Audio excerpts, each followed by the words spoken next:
एक इंसान के अंदर कितनी गंदगी भरी हो सकती है। जितना आपने अंदाजा लगाया है ना, उससे भी ज्यादा है, कहीं ज्यादा है इस पूजा भाट और इसके बाप मनीष भाट में। आज मैं आपको इन दोनों बाप बेटियों के ऐसे कांडों के बारे में बताने जा रही हूँ जिनको सुनकर आपके मुंह में से सिर्फ एक ही आवाज निकलेगा, छी छी छी।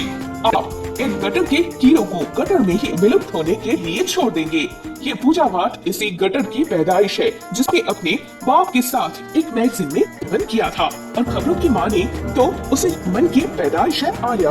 हाय हाय, और ये तो इतनी ज्यादा गरीब थी कि गरीबी के कारण ये पढ़ाई भी ढंग से नहीं कर पाई।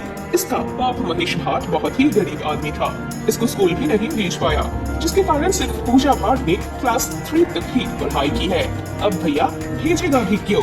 जो अपनी बेटी पे ही दिल आ जाए तो उसे पढ़ने को क्यों भेजे? उसे तो अपने सीने से लगा के रखना चाहिए। तो समझ रहे हो ना, आप अच्छे से समझ रहे होंगे। इसको 4th क्लास के बाद ही मास्टर की डिग्री मिल गई। ठीक है भैया, आप आराम कीजिए क्योंकि आप मनीष भाट की औलाद है। बड़े होने के बाद इस पूजा भाट ने जितनी भी पिक्चर करी उनमें से किसी न किसी एक्टर के साथ इसका अफेयर रहा, और जिस भी एक्टर के साथ अफेयर रहा उसकी जिंदगी बर्बाद होनी पक्की थी। क्योंकि भैया सीधी सी बात है, पहला पति तो इसका फादर रहेगा, है ना। बुढ़ा बहुत प्यार करता था अपनी बेटी से।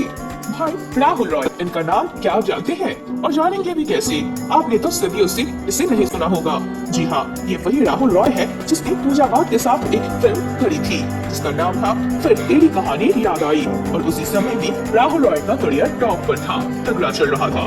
वो बहुत ज्यादा हैंडसम एक्टर की कैटेगरी में आती थी, लड़कियां इसके पीछे पागल थी। तो जाहिर सी बात है कि ये लंगड़ी पूजा भी इसके पीछे पागल हो जाएगी। दोनों एक दूसरे के करीब आने लगी। लेकिन जैसे ही ये बात सफेद दाढ़ी वाले बुढ़े को पता चली, तब इस बुढ़े ने पता है क्या किया? इस राहुल रॉय को पूरी तरीके से अंडर। आज भी आप पूरी इंडस्ट्री में इसको ना तो कहीं देख पाएंगे और ना ही इसका नाम कहीं आपको सुनने में मिलेगा।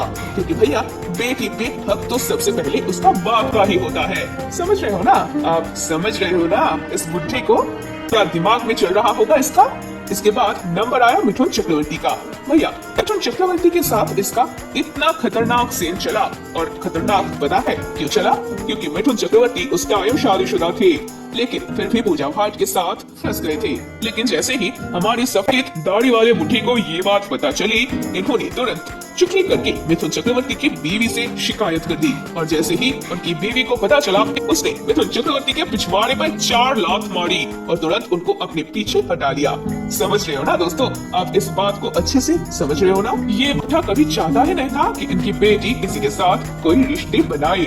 और आप ये मत समझिए दोस्तों की सारी गलती इस बुढ़े की है। और इस बुढ़े ने ये तक बोल दिया कि अगर पूजा मेरी बेटी ना होती तो मैं उससे शादी कर लेता।